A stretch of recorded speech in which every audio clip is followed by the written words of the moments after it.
Hi everyone, and welcome to the Quillen Physicians webinar on e-prescribing. In this session, we are going to walk you through the process of writing and sending a prescription electronically. Please note that this video will cover only the basics of e-prescribing. It is recommended that you view the logging in and out of all scripts and basic navigation for providers videos before you begin e-prescribing, as those videos will cover some additional details about navigation that you may encounter. When you first log into Allscripts, your desktop will open onto the Daily Schedule page. This will automatically pull in your schedule for the current date. If you're e-prescribing a medication for a patient who is currently in the office, you will access their chart by double-clicking on their name from your daily schedule. As you can see, double-clicking on the patient's name takes you to the next tab on your horizontal toolbar, known as the HTB. This is the clinical desktop, and this is basically the patient's electronic chart. There are three components on this page, and the second component is where you will view the patient's medications. If no medications have been e-prescribed or preloaded into the patient's chart, then this field will be empty. To order medication on a patient, you will first need to add an active problem. Allscripts will not allow you to order anything, whether it is medication, lab, or immunization, without attaching it to an active problem. So let's say that our patient has an active problem of diabetes for which you want to order Lantus. The toolbar, which is located at the top of the first component, is called the clinical toolbar, and it contains a series of icons, which is where you will add your active problem and order your meds. Clicking on the P icon will take you to the Add Clinical Items screen, referred to as the ACI. Notice that there are three tabs along the top of this screen: History Builder, RX Orders, and Problem-Based Orders. The History Builder tab has secondary tabs of active, past medical history, past surgical history, family history, social history, and so on. The Active tab is where you will add the patient's active problem. The search field located underneath the word active is where you will type in the patient's problem. So let's go ahead and type in the word diabetes here. Now notice as you begin typing the word, the system begins to cull the list of possibilities to match the letters which you are typing. This is actually pulling from your favorites list, which is a pre-populated list based upon your specialty. This can be altered and managed by you so that you have a much more specific list of favorites that match your frequent ordering choices. If, after you have typed out the item that you're looking for, it hasn't pulled in from your favorites, you can either hit Enter or click on the binoculars. This pulls from the master list, and as you can see, it gives you a lot of choices. For this reason, we highly recommend that you set up your favorites list as soon as possible. Setting favorites is easy. You simply right-click and choose Favorite Item.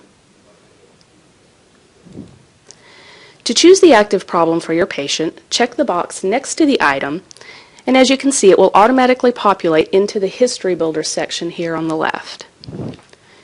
Now, once you've added your active problem, you can order your medication. Click on the RX Orders tab at the top of the screen, and this will automatically take you to the RX Secondary tab. Let's assume that we're going to order Lantus on this patient. Make sure that your active problem is highlighted in the History Builder section, and then type Lantus into the search field and hit US. Sorry, always helps to spell these things correctly. Lantus, and then hit Enter or click the binoculars.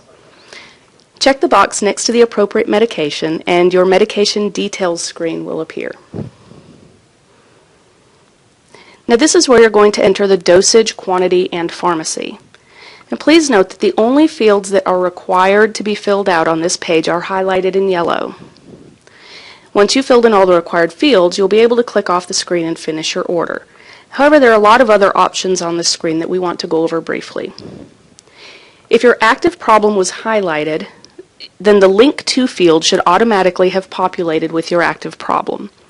If you did not highlight the problem, then this field will be in yellow, and you'll need to click the drop-down arrow and choose the appropriate selection. You can also choose more than one active problem to attach to a particular order. Note that if you get to this point and you have forgotten to add an active problem, you will need to close out of this screen and go back to add an active problem. And by the way, choosing the health maintenance option, which is available on every patient, is rarely an acceptable choice, as insurance will not pay for the majority of meds if it is linked to a health maintenance diagnosis. Most of the medications will have common SIGs preloaded from which you can choose. However, you do also have two other options, the new structured and the new free text. The new structured option will give you some basic choices from which you can choose a specific dosage, and the new free text radio button allows you to free text your SIG in the yellow field here. The field that is populated with the word evaluate is where you can indicate if a medication is an ongoing med that you will want to renew or if it is a one-time prescription. The choices here are evaluate, complete, and renew. Leaving it at evaluate means that it will remain an active medication until you manually complete it.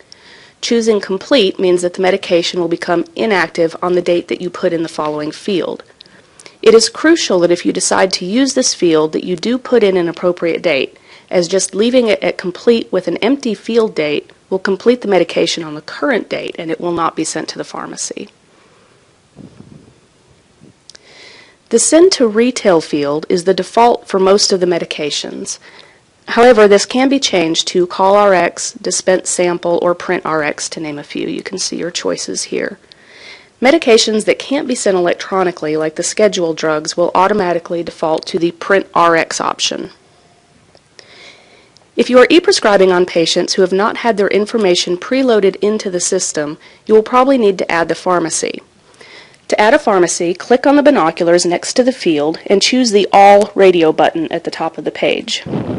Type in the name or part of the name of the pharmacy, and then add a city to help narrow your search. Click the search button, and then double-click on the desired pharmacy. You can also fill in the RX benefit plan section the same way if you have that information available. Click on the binoculars, and then click on the binoculars on the RX benefit screen to pull up your search field. Type in the name, say Blue Cross, click Go, then highlight the desired plan and click OK.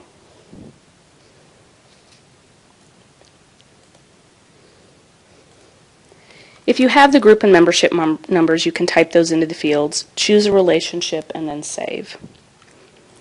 The Split RX box allows you to split the order so that you can provide the patient with a 1-month supply from a local pharmacy and send the remaining 11 months or whatever to a mail order pharmacy.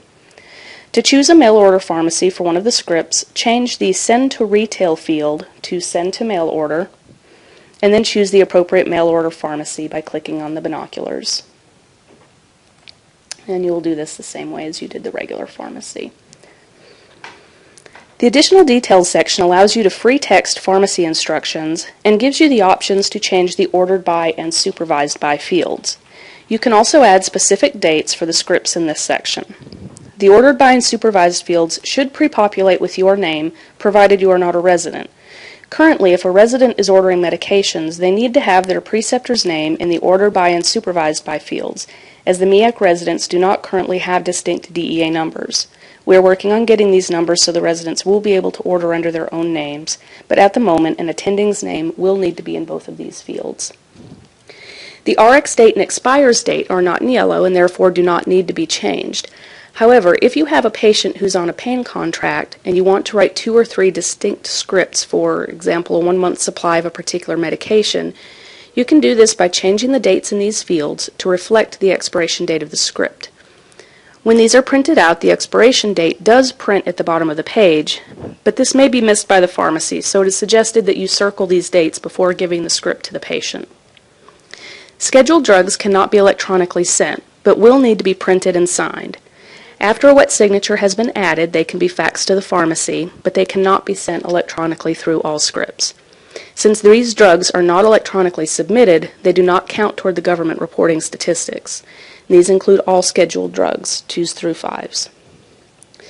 Once all of the required fields have been filled in, the options of Save and Return to ACI and Save and Close ACI will become available.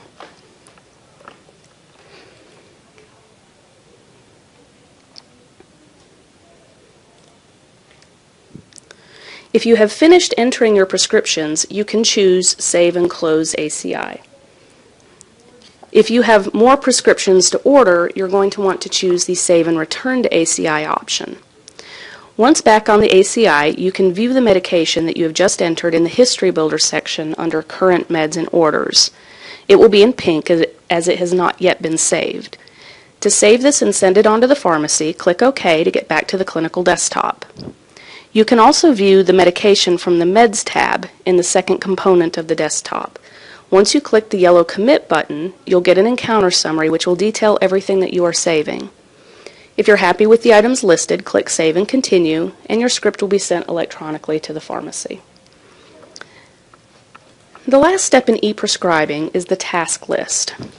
Once you begin sending scripts electronically, you'll start getting medication-related tasks, such as the RX Renew request, which comes directly from the pharmacy, the RX Transmit Fail, which comes into your task list when the script fails in the system, and the RX Change request, which is generated from the pharmacy and may include a request to substitute a generic drug. You will need to keep a close eye on your task list even on the days when you aren't e-prescribing, as the RX Renew requests may come in at any time. To view your tasks, click on the Task List tab on your horizontal toolbar, and these tasks will show up in your My Active Tasks view, which is the default view on your task list. Unfortunately, we can't show you one of these tasks as we don't have an RX refill request on one of our fake patients. However, working these tasks is easy. Simply double-click on the task and it will open up the request from the pharmacy. The request will include all of the patient's active medications, their demographic information, and the drug that is being requested for refill and the last fill date, as well as the last SIG information that was sent to the pharmacy. The SIG information can be changed, as well as the number of refills, and the RX can be granted, refused, or canceled directly from this screen. And that's basically it for e-prescribing. The key things to remember are that you will need to link each medication to an active problem, and you will need to keep an eye on your tasks for RX refill requests from the pharmacy. If you have any questions regarding e-prescribing, please feel free to contact the EHR team at 282-6122 or send us a task through Allscripts by clicking on the New button at the bottom of your task list screen and choosing Allscripts Help in the Assign To drop-down field. Thanks very much for taking the time to view this video, and have a great day, everyone.